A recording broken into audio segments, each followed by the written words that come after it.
So now you understand a little about how to use a complex data structure, like a list.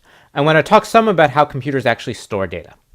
To use a list, you don't really need to understand this, but it will certainly give you a better appreciation of what's going on inside the computer.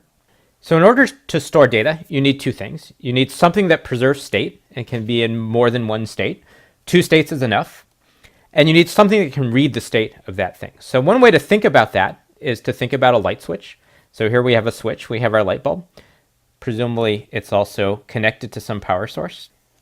And when we flick the switch, that turns the light bulb on, it changes its state. The light bulb has 2 different states. It can be off or on, so that means it can store 1 bit of data. In the next lecture, I'll talk more about what a bit means, but something that can have 2 distinct states can store 1 bit. And if we had enough light bulbs, well, we could store many, many bits, which would be enough to keep track of any amount of data that we wanted.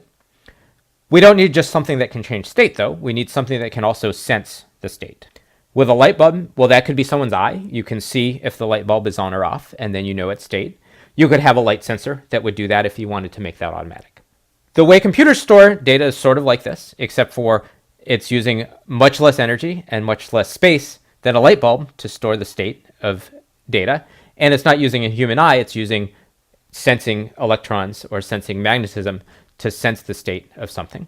So that's one way to store data, is like a switch. And the fastest memory in your computer works that way. The data that's stored directly in the processor, which is called the register, is stored like a switch. That makes it very fast to change its state, to record what the state is. But it's also like a light bulb. It means that when we turn the power off, we lose the state. So it's not persistent. And it's a lot more expensive than other ways of storing data. The other way computers store data is more like a bucket. We could represent having a 1 by having a bucket that's full. We could represent having a 0 by having a bucket that's empty. Then to check the state of the bucket, we could weigh the bucket or look at the bucket to figure out whether it's full or empty. And the difference between buckets and light bulbs is, well, buckets leak a little bit.